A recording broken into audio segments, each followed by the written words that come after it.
प्रिय मित्रों नमस्कार। आज मैं आपके सामने एक बिल्कुल ही नया वीडियो लेकर आया हूं जिसका विषय है समाज में मीडिया की भूमिका भाग 7 एक निष्कर्ष, role of media in society a conclusion.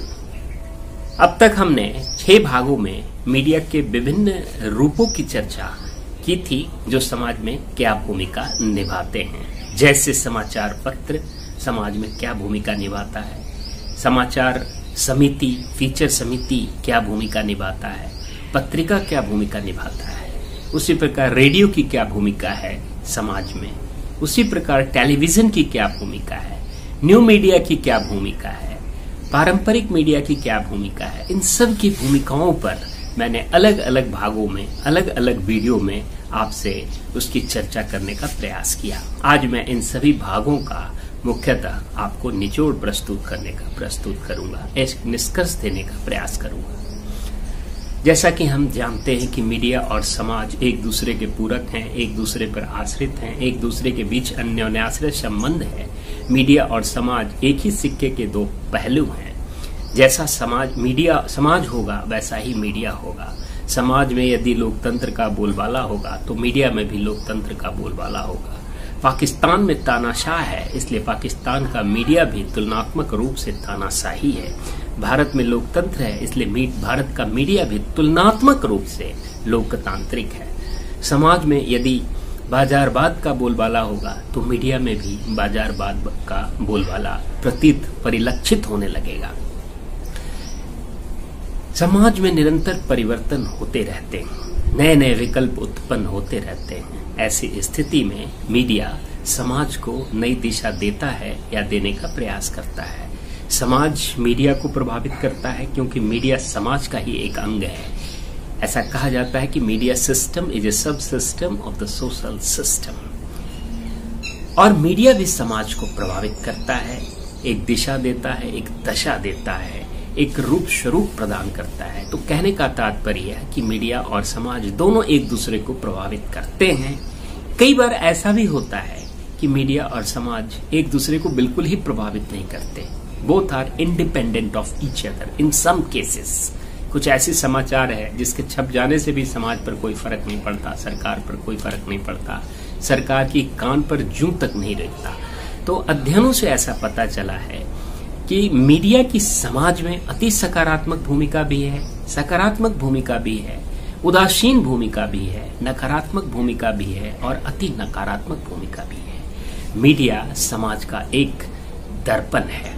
जो घटना समाज में जिस रूप में घट रही है, मीडिया का काम है कि उसको उसी रूप में प्रस्तुत करना। The main important role of media is to present the fact, and factuality, accuracy, balance, objectivity, fairness are core of media, are core of journalism. चाहे वो कोई भी किसी भी तरह की समस्या हो, चाहे कोरोना की समस्या हो, चाहे सुनामी की समस्या हो, चाहे तूफान की समस्या हो, चाहे महामारी की समस्या हो, सबसे पहला दायित्व है मीडिया का कि वो तथ्यपरक खबर प्रस्तुत करे, तथ्यों को हूबहू ला कर दे, केवल तथ्य जानकारी ला दे, अफवाहों को रोक दे और सही और यथार्थ खबर प्रस्तुत कर दे। तो इतना ही से मीडिया अपनी लगभग 50% से अधिक भूमिका का निर्वहन कर देता है। उसके अलावा उसको एक्यूरेसी, बैलेंस, ऑब्जेक्टिविटी का ध्यान रखना, ये सब पत्रकारिता के आधारभूत तत्व हैं। और कोई भी मीडिया हो, चाहे समाचार पत्र हो, पत्रिका हो, समाचार समिति हो, रेडियो हो, टेलीविजन हो, न्यू मीडिया हो, पारंपरिक मीडिया हो, इन सभी मीडिया को factuality, accuracy, balance, objectivity, fairness, इनका विशेष ध्यान रखना होता है। प्रिंट मीडिया के संदर्भ में मैंने समाचार पत्र का जिक्र किया था और बताया था कि किस प्रकार समाचार पत्र अपनी सूचनात्मक भूमिका, अपनी शिक्षात्मक भूमिका, अपनी मनोरंजनात्मक भूमिका, अपनी अनुनयात्मक भूमिका निभाकर समाज के अंदर परिव्याप्त आर्थिक समस्याएं, राजनीतिक समस्याएं, शैक्षिक समस्याएं, सांस्कृतिक समस्याएं, धार्मिक समस्याएं, आध्यात्मिक समस्याएं, मीडियाई समस्याओं को किस प्रकार समाचार पत्र उसको प्रस्तुत करता है और उसके समाधान में उसके में अपनी भूमिका निभाता है, अपना महत्वपूर्ण योगदान करता है। उसी प्रकार रेडियो, टेलीविजन, फिल्म, ये किस प्रकार से समाज में, चाहे वो राष्ट्रीय स्तर का मामला हो, चाहे वो अंतर्राष्ट्रीय स्तर का मामला हो, चाहे वो क्षेत्रीय स्तर का मामला हो, चाहे वो स्थानीय स्तर का मामला हो, समाज एक व्यापक निकाय है जिसके अंदर सामाजिक समस्या, आर्थिक समस्या, राजनीतिक समस्या, धार्मिक समस्या, आध्यात्मिक समस्या, सांस्कृतिक समस्या, मीडियाई समस्या, इनसे घिरा है समाज। और इन सब के निराकरण में चाहे प्रिंट मीडिया हो, चाहे इलेक्ट्रॉनिक मीडिया हो, चाहे न्यू मीडिया हो, अपनी भूमिका अदा करता है। तो उसी प्रकार पारंपरिक मीडिया भी समाज की विभिन्न समस्याओं में अपनी अहम भूमिका निभाता है। और इन सब का विस्तृत ब्यौरा हमने आपके समक्ष अपने पिछले वीडियो में प्रस्तुत करने का प्रयास किया था। जहां तक रेडियो का सवाल है, तो रेडियो भी समाज में अपनी अहम भूमिका निभाता है।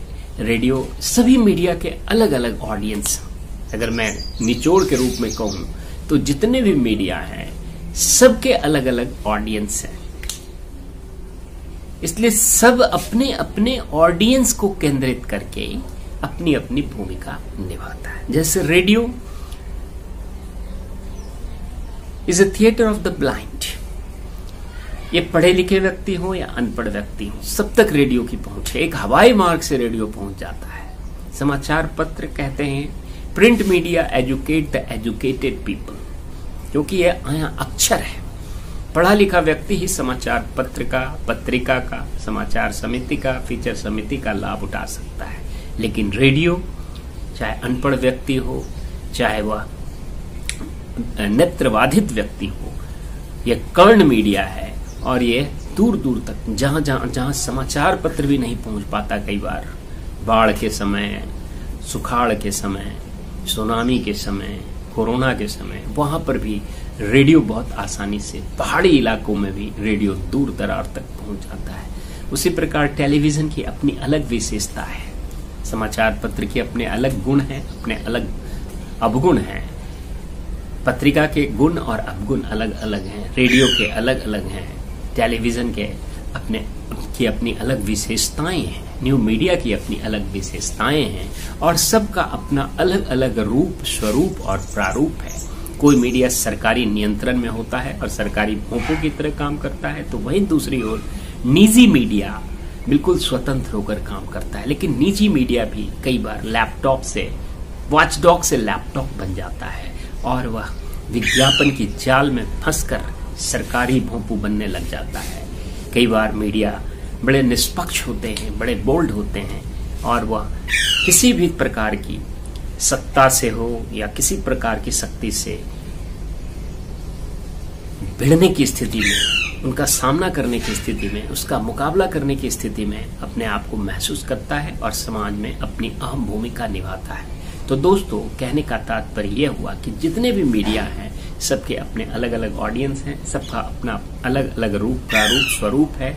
सबकी भूमिका है कि सूचनात्मक भूमिका निभाना, शिक्षात्मक भूमिका निभाना, मनोरंजनात्मक भूमिका निभाना, अनुनयात्मक भूमिका निभाना, इन्फोटेनमेंट, इन्फो एडुटेनमेंट।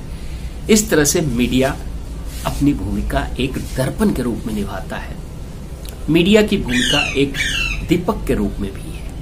चाहे वो कोई भी मीडिया हो, प्रिंट मीडिया हो, इलेक्ट्रॉनिक मीडिया हो, न्यू मीडिया हो या पारंपरिक मीडिया हो, वह एक दीपक के रूप में, एक टॉर्च के रूप में कई बार समाज को दिशा देता है। समाज जब असामंजस्य की स्थिति में आता है, समाज जब कई प्रकार के विकल्प उठने लगते हैं समाज में और समाज कोई निर्णय नहीं ले पाता, तो ऐसी स्थिति में मीडिया समाज को नई दिशा देता है या देने की कोशिश करता है। जहां तक समाचार पत्र का सवाल है, तो संपादकीय पृष्ठ के माध्यम से, संपादकीय के माध्यम से, विशेष आलेख के माध्यम से वह समाज को दिशा और दशा देने का प्रयास करता है। उसी प्रकार पत्रिका संपादकीय के माध्यम से, उसी प्रकार रेडियो, टेलीविजन, ये कई एजुकेशनल प्रोग्राम ऐसा प्रस्तुत करते हैं जो समाज को नई दिशा देता है और मीडिया एक दीपक का काम करने लगता है। उसी प्रकार न्यू मीडिया भी समाज को अपने शिक्षाप्रद, अपने जागरूकता रूपी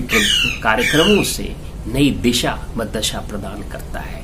और पारंपरिक मीडिया भी खास करके ग्रामीण वासियों को और अर्ध ग्रामीण वासियों को और उपनगर के लोगों को विशेष रूप से अपनी के बीच में जागरूकता उत्पन्न करता है, उन्हें तरह तरह की दुर्लभ सूचनाओं से अवगत कराता है, उनका मनोरंजन करता है और उनके अंदर उनका अनुनयन करता है, उनमें सकारात्मक सोच उत्पन्न करता है ताकि वो विकास की ओर अग्रसर हो सकें। तो इस प्रकार फिर भी जो पारंपरिक मीडिया है आज पूरी तरह लुप्त होते जा रहे हैं और किस प्रकार पारंपरिक मीडिया को भी आज पुनर्जीवित करने की आवश्यकता है ताकि वो समाज में अपनी अहम भूमिका निभा सके, क्योंकि जो पारंपरिक मीडिया है उसका हमारे दिलो दिमाग, हमारे आत्मा, हमारी अंतरात्मा पर एक गहरा छाप पड़ता है, गहरा प्रभाव पड़ता है।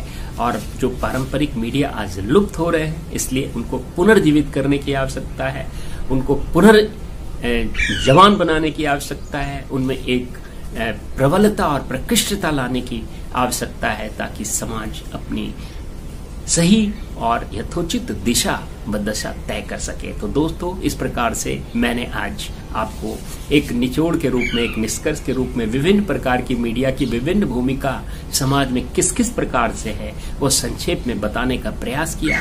यदि अभी भी आपके मन में कोई प्रश्न हो, कोई शंका हो, कोई स्पष्टीकरण की आवश्यकता हो, कोई विवादित मुद्दे आपके दिमाग में कौंध रहे हों या किसी प्रकार की टिप्पणी करनी हो तो आप बेहिचक निसंकोच हमारे कमेंट बॉक्स में अपने विचार प्रस्तुत कर सकते हैं, अपनी टिप्पणी रख सकते हैं।